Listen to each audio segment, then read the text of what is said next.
Ah, aïe aïe aïe. Ah. Il est tôt. Il est un petit peu tôt. Mais bonne année. Je disais, c'est pas ma première vidéo de l'année 2024. Mais c'est la première vidéo que je filme en 2024. Et justement, on va parler de 2023, 2024. Je vais attendre d'être un petit peu réveillée quand même. Parce que là, c'est un petit peu compliqué. Je suis pas très résolution. Pour moi, c'est un peu du bullshit que d'attendre un certain moment avant de changer ta vie et de faire des efforts, genre. Mais ça reste quand même un bon moment pour faire une sorte de bilan de l'année précédente. J'aime bien faire ça, généralement je le filme à chaque fois, je le mets jamais sur YouTube.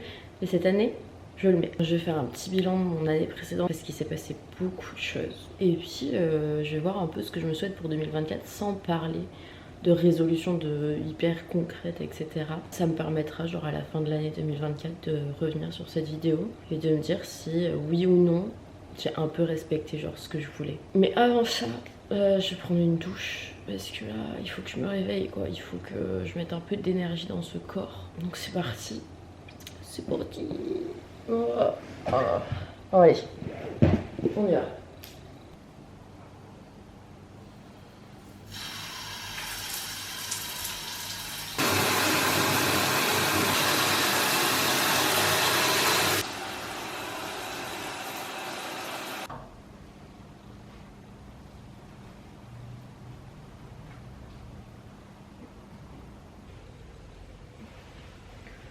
Mes cheveux, depuis que je suis abeille, c'est une catastrophe. Parce qu'en gros, l'eau qui sort des robinets, c'est pas une eau qui est hyper clean. Du coup, genre, c'est un peu la cata. En plus de ça, j'ai évidemment juste une petite brosse comme ça pour me brosser les cheveux. Que la meuf est en mode backpack, mais se retrouve dans des chambres d'hôtel comme ça. Là, ce que vous venez d'entendre, ma théorie c'est que c'est des geckos. Je pensais que l'étage du dessus ils avaient un chien, mais en fait c'est des lézards qui aiment bien se chamailler et qui doivent être genre, je sais pas, bref, c'est pas du tout le sujet de la vidéo. Attendez, parce que je perds ma serviette à tout moment. Je vais me retrouver à poil, c'est pas l'objectif de suite.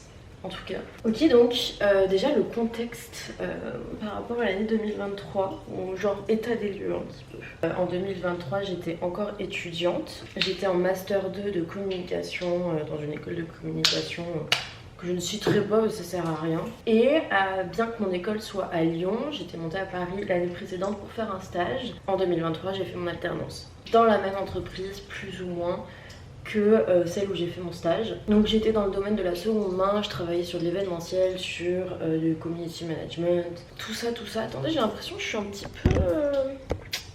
Voilà. Non, toujours pas. Ok. Ah mais ce soleil, ça fait plaisir.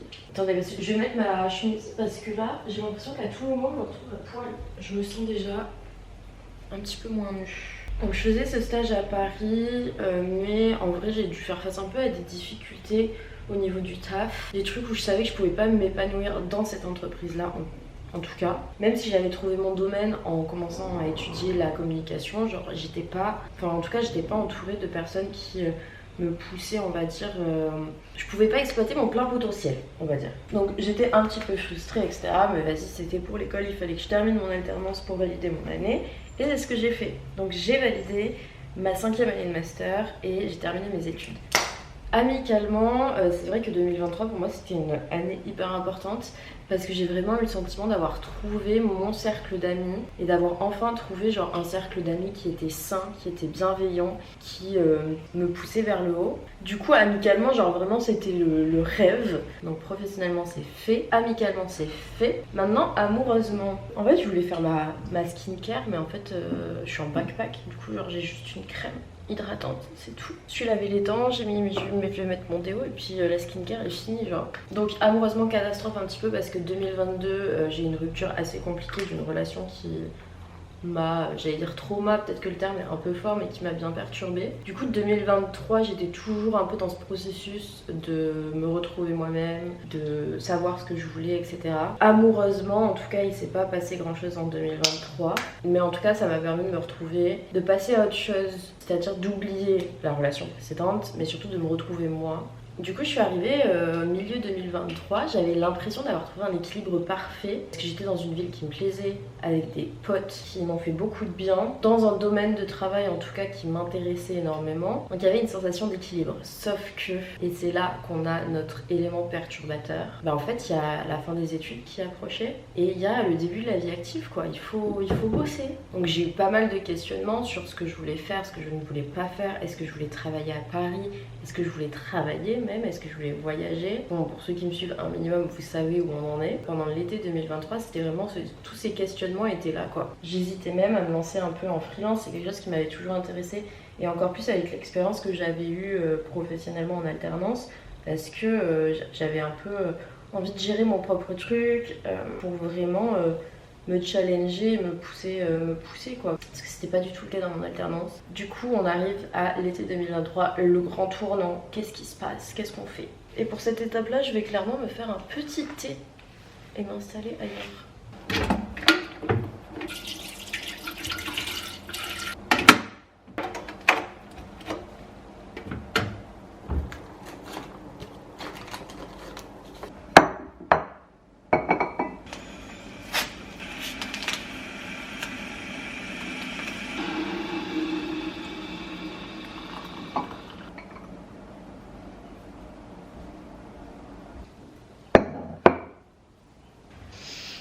Oh putain, j'ai des courbatures, c'est dur. Bon, du coup, on en était au grand tournant de mon année 2023. J'en ai parlé un petit peu dans ma vidéo Pourquoi je voyage. Enfin, j'en ai clairement parlé dans ma vidéo Pourquoi je voyage. Parmi toutes les options qui s'offrent à moi, c'est vrai que le voyage, c'est celle qui me tentait le plus parce que c'est quelque chose dont j'ai toujours rêvé. C'était pour moi le moment parfait, tu vois, c'est le truc très classique du tu finis tes études, tu pars à l'étranger. Mais c'est vrai que maintenant que j'avais trouvé un peu mon équilibre en France, ça m'a fait un peu remettre en question cette envie de voyager. Et je me suis dit frère non, genre tu vas pas choisir la facilité et garder ton équilibre alors que tu pourrais réaliser ton rêve genre. Du coup maintenant il fallait choisir qu'est-ce que j'allais faire, parce que quand tu voyages il y a plein d'options d'endroits différents, il y a plein de manières de voyage différentes, il y a plein de choses à faire en voyage différentes, tu peux bosser, tu peux aller en Australie, tu peux aller enfin je vais pas vous présenter tous les pays du monde. Vous avez compris l'idée, je pense. Mais j'avais quand même un objectif au fond de ma tête qui restait professionnel. C'est dans cet esprit de freelance, etc. Je me suis dit, vas-y, est-ce qu'il n'y a pas moyen que je mélange et le voyage et l'envie de créer quelque chose par moi-même?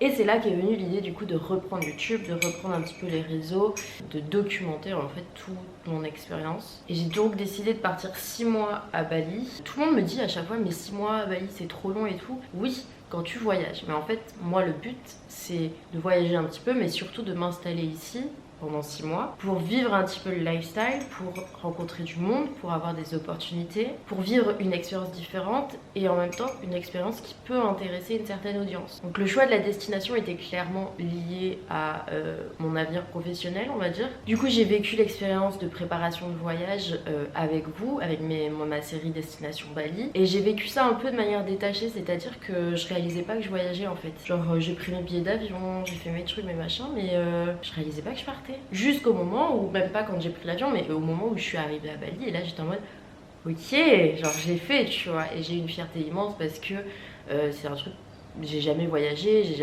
seule, donc c'était quand même un big step pour moi. Après je vous renvoie vers ma vidéo Pourquoi je voyage où j'explique un petit peu plus pourquoi c'est un big step. Et donc troisième partie de l'année, après la stabilité, le questionnement, le voyage quoi, on arrive au voyage. Et en vrai j'ai absolument pas été déçue parce que déjà Bali c'est quelque chose qui me correspond énormément, parce que pour un premier voyage c'est pas totalement dépaysant dans le sens où c'est quand même très occidentalisé dans certaines régions, donc t'es pas complètement perdu si tu viens d'Europe ou quoi que ce soit, mais en même temps t'as des côtés très sauvages et plein de choses à voir, et il y a surtout beaucoup d'opportunités j'ai l'impression. Il suffit de se bouger peut-être un petit peu pour les choper. Donc sentiment d'accomplissement assez énorme, et c'est surtout tous les jours je suis un petit peu plus fière de moi parce que tous les jours je fais des choses qui me prouvent que je suis toujours en capacité de sortir de ma zone de confort. Je peux me faire confiance. En fait quand on pense confiance en soi, j'ai l'impression que c'est très axé sur le regard des autres. Je sais pas si ça va être très clair là, je m'embarque dans un truc, je sais pas trop.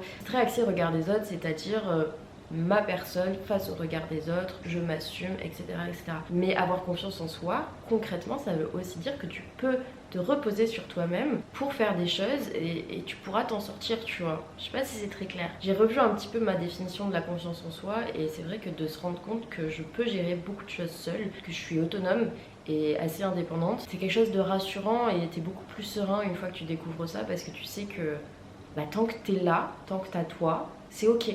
Parce que tu t'en sortiras toujours. Et c'est un peu la réalisation que j'ai eue avec Bali, en gros. Donc ça c'est par rapport au voyage, mais par rapport à mon truc un peu pro, mon envie de développer mes réseaux sociaux, ça prend pas aussi bien que je l'aurais espéré, on va pas se mentir. Mais le fait est que je m'éclate en fait à faire mes vidéos. Je m'amuse, j'apprends énormément aussi parce que je cherche un peu à développer mes skills et mes compétences en montage, en graphic design, en miniature YouTube, etc., etc. Même si j'attends pas des statistiques exceptionnelles, je prends juste du plaisir à ce que je fais et c'est surtout que si je rentre en France, je vais avoir chopé des compétences qui vont me servir dans mon domaine de la communication dans tous les cas.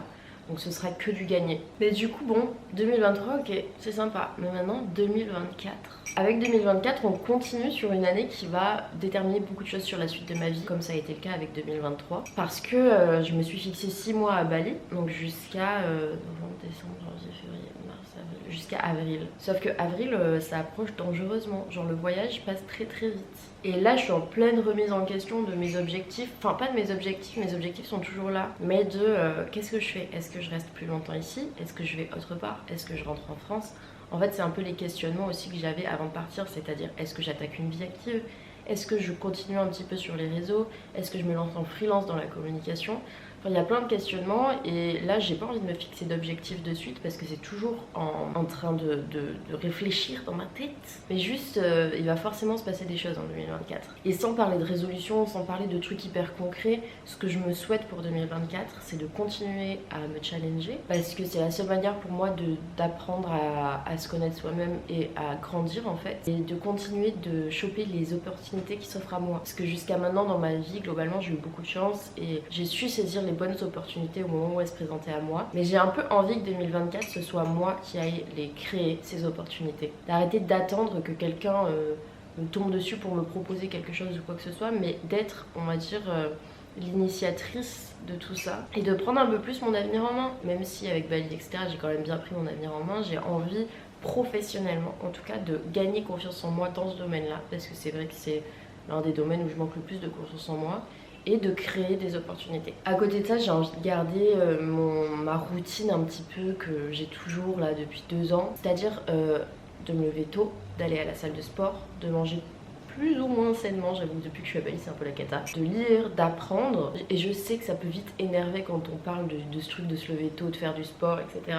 Comme la recette miracle. Je ne dis pas que c'est la recette miracle pour aller bien, juste que moi j'ai trouvé un confort là-dedans et aussi une satisfaction de trouver une sorte de discipline et une motivation où encore une fois je me prouve à moi-même que je peux me lever à 6h du mat tous les matins pour faire mon sport, pour faire mes trucs comme ça. Je dis pas que c'est la solution miracle, juste moi ça me correspond et je m'épanouis de ouf dans ce rythme de vie. J'ai fait aussi un petit texte sur Instagram où je parlais de 2023 et ce que je dis c'est que je commence mon texte par merci 2023, mais en fait non, absolument pas. Genre merci moi-même en fait. 2023 n'a rien fait, c'est moi qui ai fait tout le boulot, ok. Et dans ce texte là je me remercie d'avoir réussi à me dépasser, d'avoir cru en moi. Je sais pas, quand tes potes ils font quelque chose de cool pour toi, tu les remercies. Alors c'est important de se remercier soi, des fois. Du coup, je me serre la main à moi-même. Merci Laura, on continue sur cette lancée. Et là on va commencer à charbonner un petit peu quoi, parce qu'il nous reste vraiment pas beaucoup de temps à Bali et on veut créer, on veut. Voilà, c'était ma vidéo bilan 2023. C'est pas très logique parce que je fais ma vidéo genre résolution avant la vidéo nouvel an. Mais je voulais quand même commencer l'année sur une bonne note. Allez, à la prochaine.